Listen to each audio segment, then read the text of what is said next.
नमस्कार, मैं साहुल पांडे और एक बार फिर से आपका स्वागत है बिहार के साथ में। बिहार चुनाव में इस बार गठबंधन बनाकर यानी उपेंद्र कुशवाहा के साथ गठबंधन बनाकर असदुद्दीन ओवैसी जो है बिहार चुनाव में एक बड़ी पारी खेलने के लिए तैयार हैं और इसी को लेकर के वो लगातार बिहार में रैलियां कर रहे हैं। आज भी उनकी एक रैली हुई, भागलपुर पहुंचे थे, भागलपुर के नाथनगर पहुंचे थे और यहाँ पर उन्होंने चर्च मैदान में जो है एक रैली को संबोधित किया। इस रैली में उन्होंने खास तौर पे भागलपुर में हुए दंगे का जिक्र किया और नीतीश कुमार को टारगेट करते हुए उन्होंने कहा कि जो व्यक्ति इस दंगे का सबसे बड़ा दोषी था, सबसे बड़ा आरोपी था, उसको जो है नीतीश कुमार ने बिहार पुलिस का मुखिया बना दिया था। वहीं उन्होंने कांग्रेस को भी टारगेट किया और टारगेट करते हुए कहा कि सबसे बड़ी अगर कोई पापी पार्टी है तो वो कांग्रेस है। जरा सुनिए क्या कह रहे हैं असदुद्दीन ओवैसी। कुमार के दौर में हाई कोर्ट में 9 को कोर्ट ने बरी कर दिया, तो क्या नीतीश कुमार ने, जिन पर इल्जाम था इस नरसंहार का, उनके कोर्ट से बरी होने पर क्या नीतीश कुमार ने सुप्रीम कोर्ट में अर्जी दाखिल की? नहीं दाखिल की। और वो जो एसपी यहां पर था जिसके नाक के नीचे नरसंहार हुआ, यही नीतीश कुमार उसको बिहार का डीजीपी बनाते हैं। आप बताइए हम किससे इंसाफ की उम्मीद रखेंगे? किससे इंसाफ की उम्मीद रखेंगे? कांग्रेस के दौर में हुआ, आज राजद को सत्ता मिली, उन्होंने कुछ नहीं किया, कोर्ट से बरी हो गए, नीतीश कुमार ने अपील नहीं की और जो एसपी साहब थे उनको नीतीश कुमार ने डीजीपी बना दिया। मेरे भाई याद रखो, इस हम्माम में सब नंगे हैं जब अक़लियतों के इंसाफ की बात आती है। अक़लियतों से इंसाफ नहीं करेंगे। हाँ, वोट लेने जब आएंगे कहेंगे MY combination, my combination. Congress बोलेगी कि हम तो वो पार्टी है जिन्होंने आजादी की लड़ाई में हिस्सा लिया था। अरे कांग्रेसियों, तुमसे बड़ा कोई पापी इस देश में नहीं है। तुमसे बड़ा जो तुमने कितना नुकसान किया सेकुलरिज्म के नाम पर देश में।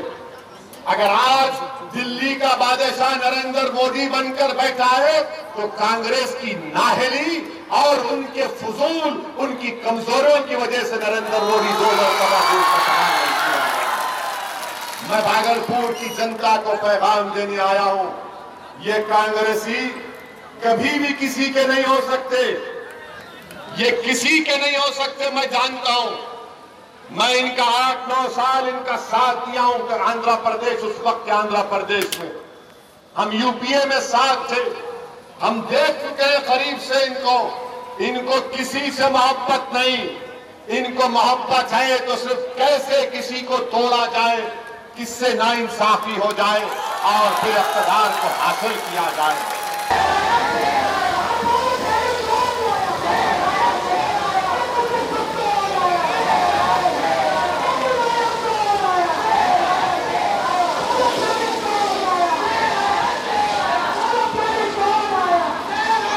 आपको बता दें कि ओवैसी और कुशवाहा की पार्टी का गठबंधन हुआ है। इसके अलावा उनके साथ 4 और भी पार्टियां हैं।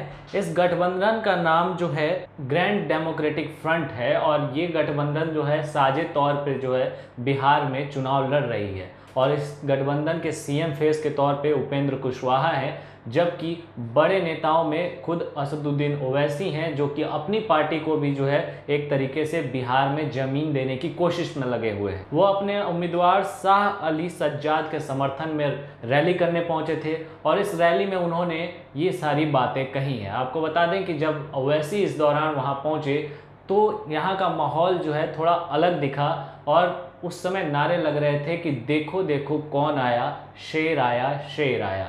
ये नारे जब लग रहे थे तो कहीं ना कहीं उस रैली का माहौल जो है वो थोड़ा बहुत अलग दिखाई दे रहा था। आपको बता दें कि ओवैसी की इस रैली में उन्होंने जो भी बातें कही हैं वो खास तौर पे एक वर्ग तक सीमित दिखाई देता है, क्योंकि ओवैसी पर हमेशा से इल्ज़ाम भी लगते रहे हैं कि वो खास तौर पे मुस्लिम कम्युनिटी को ही जो है टारगेट करते हैं, वहीं वोट अपनी तरफ खींचने की कोशिश करते हैं। हालांकि वो नकारते रहे हैं, लेकिन इस रैली को देखने के बाद ये साफ हो जाता है, क्योंकि जिस तरीके से उन्होंने भागलपुर दंगे को याद कराने की कोशिश की है और ख़ासतौर पर नीतीश कुमार को फिर टारगेट किया है।